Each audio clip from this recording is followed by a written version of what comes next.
If you're like me, the holidays have a way of bringing to mind a lot of memories. Opening presents, decorating the tree, the annual post-Christmas morning fight my parents would have. And if you were a kid in the early 2000s, you also remember all the animated specials that would start airing around this time of year.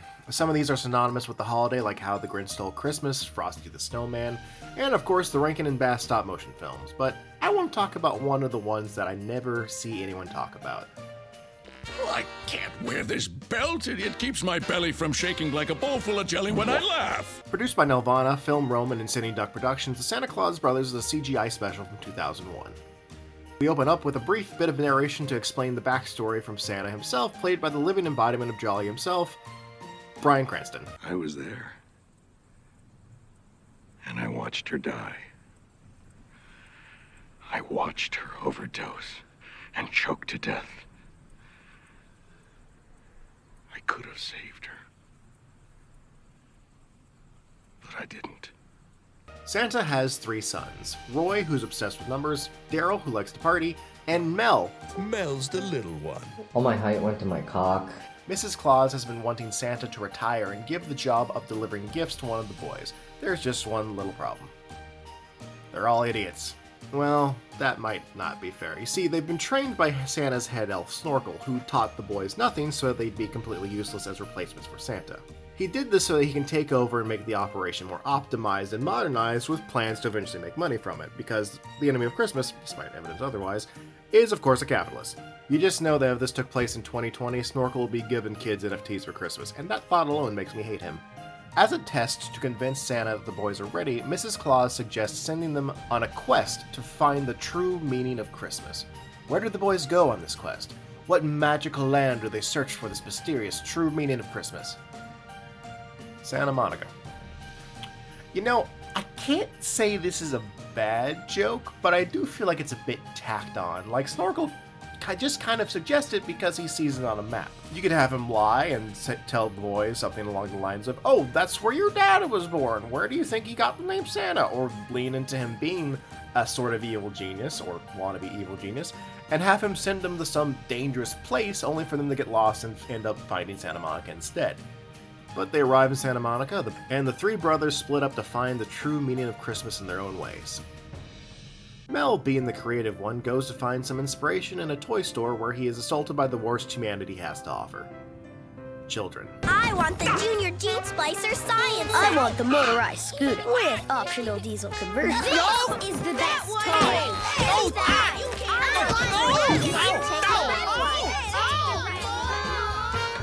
After narrowly avoiding having his flesh torn from his bones, Mel meets the homeless man, the true innocence of society, and gains access to materials to help him create the perfect toy. It blows up in his face. Next!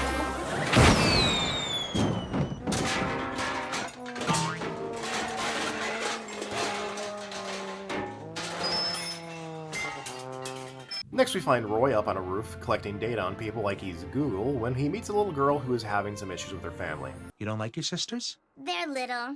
They get in the way. I wanted to be an only child. Can I put my sisters in the laundry hamper when I open my presents? After finding out that Roy is Santa's son, she says she'll help him get more data if he gives her list directly to Santa, so they go to the park where his questions are mostly ignored by the kids. Can you tell me how to... All except the local bullies, who, when confronted with the consequences of their own actions, intend to use Roy as a wiffle ball bat. Narrowly avoiding an ass-kicking, Roy has an existential crisis about his reliance on numbers when he realizes that he's no closer to finding the meaning of Christmas. I'm sorry I got you in trouble. I'll give your list to my dad.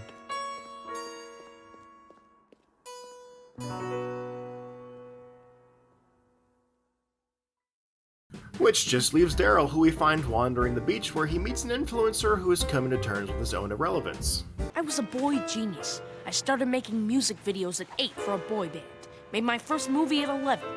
Now I'm 13, and everyone wants a 9-year-old. Wow, I guess I'm a late bloomer. Hearing Daryl's plight, this hype house reject decides to use it for his own benefit and throw a fake party that he can film to save his career.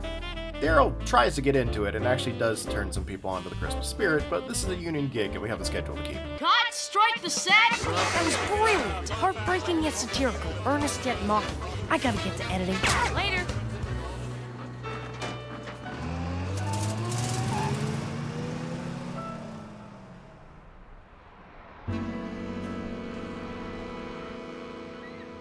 Meanwhile, Santa and Mrs. Claus worry that the boys will probably starve if they don't come get them, with a little bit of encouragement from Snorkel, head Santa Monica. They meet up with the boys, who inform them that they didn't find the true meaning of Christmas, but when the family stumbles upon a Christmas festival, all the people the boys met come up to thank them. The homeless guy and his buddies have started making toys, which let him reconnect with his family. The little girl learned to count her blessings and now appreciates her family more. And Daryl's commercials spread the idea of Christmas spirit all around the city. What happened to the director kid is never explained, but if what usually happens to influencers is anything to go by, he's tweeting a slur as we speak. Turns out the boys did find the true meaning of Christmas. Boys, the meaning of Christmas is in here. You mean we ate it? Sweet boys, but they got 2 brain cells between the 3 of them. After this, the story really just goes through the motions to get us to the end. The Claus family goes home, Snorkel's evil plans have failed, roll credits. Listen, the story's not deep, but what did you expect from a 45-minute runtime? The show is fun and provides enough laughs that when you see it on Disney Channel and ABC Family back in the day, you'd go, oh hey, that one. And you tune in. I loved watching this as a kid because for some reason I've always liked stories where Santa had a family, and these 3 dipshits are probably some of my favorite hypothetical Santa family members in media. I also really liked this art style, kind of GameCube meets newspaper comic, and after not seeing this show for a long time, I think it holds up pretty well. Although I don't like the fact that you can see Roy's bare legs, mostly because it gives me the impression we only see them because he's so tall. And since he also states that Mrs. Claus gave them all matching outfits to match their dad, it implies that Santa and his sons don't wear pants. This is not information I needed to know. But other than a couple places where I'm guessing the model or rigging was a little too primitive, this show looks really good still. I know the studio that made this also made that show Sitting Ducks that aired on Cartoon Network around the same time, but other than that, I don't know anything else they've done. What you're gonna get with the Santa Claus Brothers is a short, fun little Christmas story that doesn't try to be too mushy or too grandiose, but gives a modern-ish twist that makes it feel pretty unique in the genre of Christmas specials. Supposedly you can find it on DVD, but any place I tried looking was pretty hit or miss, so I suggest just watching it on Tubi or YouTube if you want to watch it. Or hell, just go get it off archive.org, that's where I got it. You ever heard of this one? Tell me down in the comments. I'll check back sometime after the new year, because right now I'm going to go consume my body weight in eggnog and pass out on the couch. Merry Christmas, everybody!